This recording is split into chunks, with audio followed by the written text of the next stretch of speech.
bagus. Tapi jujur ya, ini jangan dipakai jadi panutan atau pedoman. Loh, maksudnya apa, Dok? Anak saya kalau sudah diterapi 3 kali, Dok, tetap nggak bisa main piano. Nah, ini dasarnya sudah bisa main piano, sudah les piano. Jadi jangan yang anak nggak pernah main piano, terus sekarang jadi main piano. Jujur aku juga sampai sekarang ya, udah terapi sejak tahun 2004 ya, aku kenal Tito. Sampai sekarang aku nggak bisa main piano loh. Ya, jadi hati-hati sama main piano. Ya. Ini laporan dari Mama Harumi, ya. Ini Harumi. Ya. Ini si Sedi. Ya. Para dokter dan terapis laporan progres Harumi 6 tahun, Bicom 4 kali, konsumsi suplemen 1 bulan. Progres yang nyata, Harumi setiap malam tidur nyenyak sekali, biasanya dari jam 9 sampai jam 6, 7 pagi tanpa terjaga. Wah, makanya banyak. Semakin sering kontak mata, kosakata tambah banyak. Senang belajar, membaca, baca Iqra, menggambar dan menyanyi. Alhamdulillah, terima kasih banyak. Ya kan? Terus sekarang laporan minyak. Waktu itu kita eksperimen minyak untuk membuat orang jadi lebih pinter. Ya. Juga laporan untuk Asyifa 18 tahun kakak Harumi, setelah memakai oil pintar, wah ya, ESO itu diisi sesuatu, dibuat untuk lebih pinter ya. Ada perbedaan sikap menghadapi ujian. Sebelum memakai oil, tes CBT ke UMI, galau, meski ujiannya hanya 2-3 jam saja. Setelah memakai oil, Asyifa belajarnya lebih enjoy, dan ketika menghadapi ujian internasional UP FKUGM, selama 2 hari dan durasinya lebih dari 7 jam dari jam 7 pagi hingga jam 4 sore, Asyifa enjoy tidak lelah, meski belum berhasil lolos ujian. Ya, jadi ini yang mau saya tunjukkan bahwa ada sesuatu, ada hal-hal yang kadang-kadang itu belum bisa dijelaskan secara ilmiah, tapi nyata. Ya.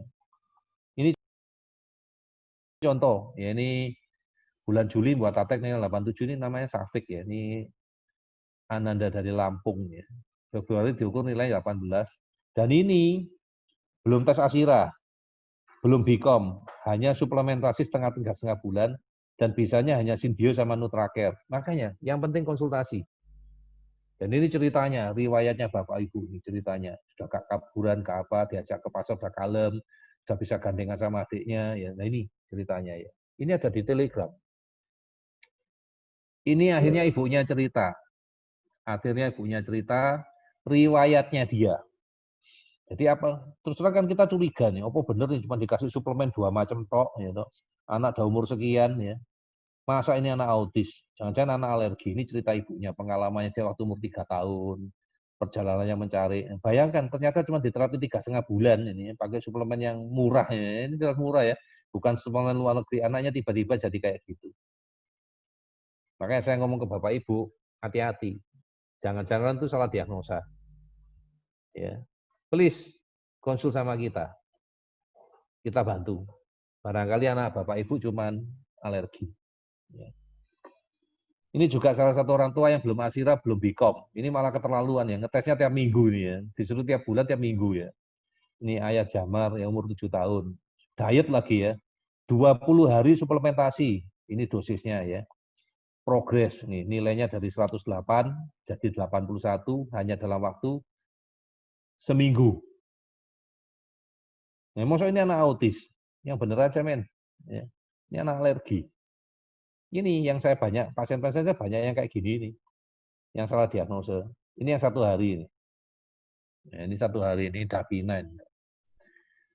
Ini pasien baru tes ya, baru tes di tempat saya. Ternyata dibawa anaknya sambil terapi karena nunggu maminya nungguin hasil tes ya sambil terapi. Terus besoknya laporan ini sama Davina ini. Oh iya dok, baru 1 hari sih minum Nutracare. Kalau ini saya bingung nakernya dok. Pokoknya saya ikutin saran dokter. Kalau makan pas komposisinya banyak daging, saya kasihnya 2 sebelum makan. Ini tergantung hasil tes asiranya ya. Kebetulan anaknya alergi daging ya. Davidnya 2 kali sehari, ya. Sinbionya berapa? Sekarang emosinya nggak terlalu seperti minum minyak ikan dan sudah lebih baik. Dan aku perhatiin jalan jinjit anak aku juga berkurang. Cuman 1 hari. Ayo. Jadi kalau ada bapak ibu yang belum nyoba, ayo jangan nyerah. Nih berikutnya. Ini minggu kedua, ya toh. Sore dok mau update minggu kedua. Hari ini Davina Bicom yang kedua, suplemennya ini, ya toh. Sekarang lebih fokus saat terapi. Minggu kedua loh ya. Emosi lebih terkontrol hanya saat mau sesuatu saja tuh. Ini nanti dibaca sendiri di Telegram ya. Banyak di Telegram. Terus ini linknya linknya kepanjangan ini, mudah-mudahan ada muat di Bumi IP, ini tokonya kita ya, toko suplemennya kita. Jadi kalau Bapak Ibu, kalau mau beli di tempat lain nggak apa-apa, bebas, nggak dipaksa. Tapi di tempat kita kalau Bapak Ibu kesulitan silakan menghubungi kita bantu, kita berusaha menjual lebih murah. Ini buku-buku yang saya pakai. Oke. Nah ya itulah presentasi saya yang katanya singkat ya, 2 jam lebih. Bapak Ibu Kak sempat tanya, aku enggak tahu apakah aku masih dikasih izin untuk menjawab pertanyaan oleh Mata Hati. Karena Mata Hati yang punya jamnya udah lewat. Barangkali jawab saya cepat kali ya. Kalau yang pertanyaannya belum tak jawab, tak lihat ya. Minta izin ya Mata Hati ya. Oke. Oke. Ini ada Glenn. Pagi dok, saat anak menjalani terapi jarak jauh kok terlihat kurang aktif atau diam aja. Apa terapi ya? Menjalani terapi jarak jauh. Ini jawabnya sulit ya. Sulitnya apa? Karena kita tidak tahu program apa yang dimasukkan ya pada anak-anak itu. Apakah anak menjadi kurang aktif itu memang dulunya aktif, aktifnya kayak apa? Apakah aktif normal atau kan jadi tidak aktif normal? Ya hati-hati. Ya. Ini nggak bisa dijawab dengan spesifik karena nggak tahu dengan pasti. Ya. Jaden, pagi dok, Jaden beberapa minggu ini sering nangis sendiri. Misal lagi main nonton nangis sendiri. Itu kenapa ya dok? Nggak tahu ya, yang orang rumahnya nggak tahu, apalagi kita yang di luar kita lebih nggak tahu lagi ya, nangis sendiri ada apa nggak tahu ya, apakah ada emotional problem kita juga nggak tahu. Semalam saya tunjukkan ini rumput, saya suruh pegang dia nggak mau, saya kasih terus tetap menolak sampai dia mau muntah wek, akhirnya nggak saya kasih. Ke dapur gitu juga dok, ambil piring, ambil sambil lari-lari, kadang sambil kudu muntah wek-wek. Kalau korbannya ada kemajuan dok, mulai masuk 4 kata. Untuk aura negatif masih ada tapi sudah berkurang, terima kasih. Oh, aura negatif itu energi negatif yang dianggap mengganggu. Ya, ini mungkin orang yang sudah terapi sama kita, jadi kita nyebutnya sebagai ELP 057 atau ELP 058 ya. Kadang-kadang itu adalah energi yang kalau anak-anak di indigo itu ketangkep ya punyanya dia, tapi juga ada energi dari luar. Ya, kita coba sih buang ya kalau itu mengganggu anak-anak ya. Terus kalau katakan ada masalah di sensorinya, oke, bisa diterima. Karena anak-anak kita itu kebanyakan adalah anak-anak yang hipersensori, ya, hipersensori. Jadi ini mungkin lagi hipersensori. Nanti kita minta kalau di terapi jarak jauh kayak tadi yang si Glenn ya, itu juga nggak apa-apa, sama Jaden nggak apa-apa. Nanti pasti akan dicek sama terapis ya. Kita lakukan sebelum terapi itu yang namanya adalah analisa tensor. Ini ada yang nanya sertifikat. Sayangnya kita nggak punya ya sertifikat ya, karena tujuannya kita ini hanya berbagi ya, berbagi ilmu pengetahuan atau apa ya sharing lah, sharing pengalaman apa. Kita mau ngasih sertifikat orang malah nanya ya, dokter Ali ini apa ya kok sampai ngasih sertifikat. Ya tapi ya nggak apa-apa lah. Nanti kalau seandainya memang itu diperlukan, nggak tahu apakah panitia. Jujur aku nggak tahu ya. Kita punya panitia kok enggak ya di sini ya. Karena kita ngerjakannya ya atas dasar kebersamaan, ya atas dasar keinginannya sama. Ya. Ini ada beberapa yang masuk mau konsul, tak matiin dulu ya di Telegram karena kita lagi jawab ini. Oke, sorry Bu, nanti jawabnya. Dok, ini Jason ya. Adakah solusi agar value bisa meningkat untuk Yao? Iya, semua perkembangan positif banyak verbalisasi yang masih belum maju. Lalu baru ini ada yang aneh dok, suka lepas celana baju diangkat gitu, nggak sering banget sih, cuma biasanya nggak gitu. Oke, ini nanti kan ada ya topik-topik non biomedis ya, yang non biomedis sudah dibaca di Bumi IP. Kemudian kalau untuk kita meningkatkan verbal, ini sekalian untuk jawab yang lain ya. Jadi verbal itu gini loh, ada beberapa kriteria ya. Nomor satu, kalau kita lihat nanti paling gampang ya, kalau saya selalu ngajarin orang ya, paling gampang itu, lihat dulu aja organ-organ yang berhubungan dengan bicara ya. Organ-organ yang berhubungan dengan bicara apa? Misalnya pendengaran. Pendengarannya ada masalah enggak? Gitu ya. Kemudian semua organ dilihat dari paling luar sampai paling dalam. Nah. Kalau saya lihat ya dari telinga nanti punya prosesnya kemana? Ya ada jalur-jalur gitu ya, ada otak tengah, ada macam-macam sampai ke akhirnya ke temporal. Temporalnya kita lihat, terus koneksinya kita lihat. Di temporal ada 2 lobus ya. Lobus temporal ada 2 area, bukan 2 lobus, 2 area, yaitu area bicara sama area understanding ya, area broca sama area wernickel. Ya. Kita lihat fungsinya beres nggak? Satu beres, kita lihat lagi ada blok nggak, ada gangguan yang di blok nggak. Maka kan suka kan terapi bicara dipijet diapain ya. Kita lihat di TMJ, temporomandibular joint, ada masalah nggak? Kemudian kita lihat di lidah, jadi osioid atau lidahnya kita lihat. Ada yang macam-macam lah, ada lidah pendek lah, lidah inilah, ya oke lah kita lakukan. Kita lihat apakah bisa dibenerin pakai Bicom atau enggak, saya energetik. Kemudian kita lihat yang terakhir itu di pita suara. Semua ada kita lihat yang langsung berhubungan dengan organ iya, yang tidak langsung. Jangan lupa fungsi paru-paru. Karena orang bicara itu adalah sebetulnya pengeluaran udara loh. Ya, suara itu cuma udara yang lewat. Kalau kompornya nggak sempat ya dia cuma habis gitu loh, niupnya nggak sampai selesai. Nah itu kita lihat kapasitas fungsi paru-paru dari sisi medis. Selain tadi, coba kita lihat, kalau nanti di otak itu kan secara organ ya, secara anatomi ya, kita lihat nutrisi otaknya gimana. Jadi sering kalau saya ngomong sama orang tua, ya kalau kita anggap mereka sudah lakukan tes fasira, dengan tes fasira kita langsung tahu organ yang bermasalah di mana, terus kita lakukan terapi dengan Bicom untuk membuka blok atau macam-macam kita lakukan ya. Teknik yang sekarang juga sudah kita kerjakan. Yang terutama untuk gangguan bicara, selain kita ngomong masalah di kelainan anatomi, yang perlu diperhatikan adalah nutrisi, ya oksigenasi dan nutrisi. Nah, oksigenasi ya gimana, mau kita memang suruh pakai masker ya kemana-mana ya, jadi oksigen mungkin kurang, terutama anak yang ada riwayat kejang. Ya. Kalau tidak ada riwayat kejang, kita akan lihat gangguan nutrisi, kita coba perbaiki 3 macam suplemen yang kita butuhkan, yang sedikit berbeda dengan suplemen yang tadi. Apa aja yang kita butuhkan? Nomor 1, kita butuh untuk yang di otak itu adalah antioksidan dosis tinggi. Kita pakainya adalah Aksasoplas. Ya. Dan dosisnya bisa kita naikkan. Ya.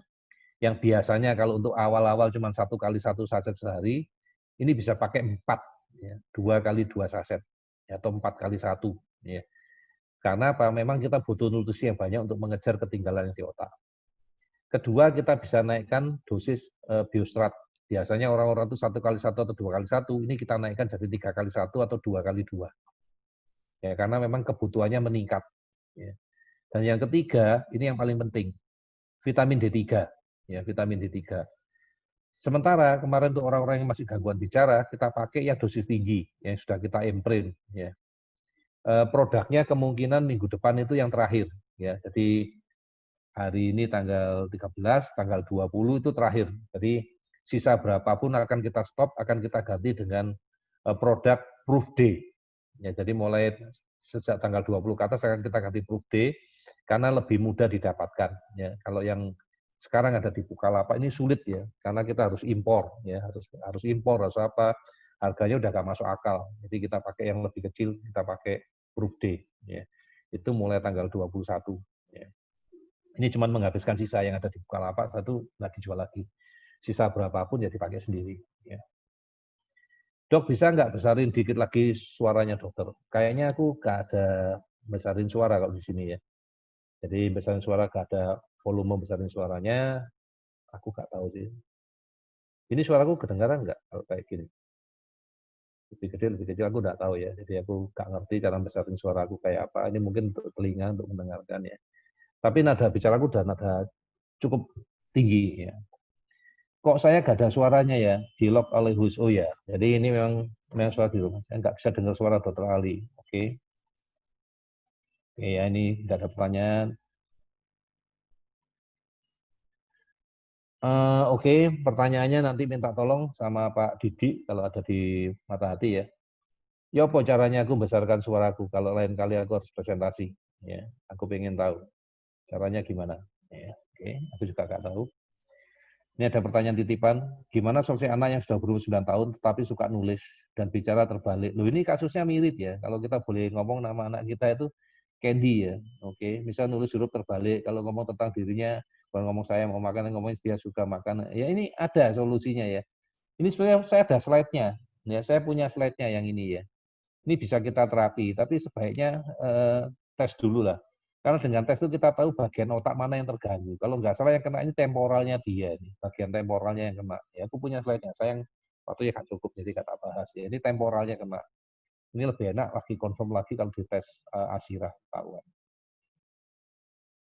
Gangguan biomedis ini bisa diketahui dari usia berapa ya, penyebabnya apa? Ya, kalau penyebabnya tadi ya, banyak ya, macam-macam kurang nutrisi aja bisa, trauma bisa ya.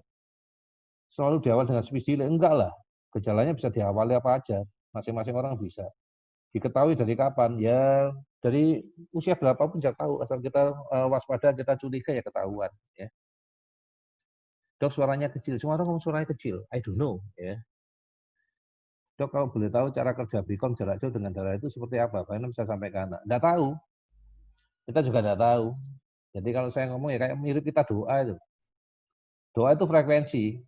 Ngirimnya kemana? Ya mendoakan apapun kan kita nggak tahu. Kenapa terkabul? Ya kita nggak tahu, itu butuh iman. Ya, jadi jawabannya ya nggak tahu saat ini. Teknologinya belum bisa dijawab.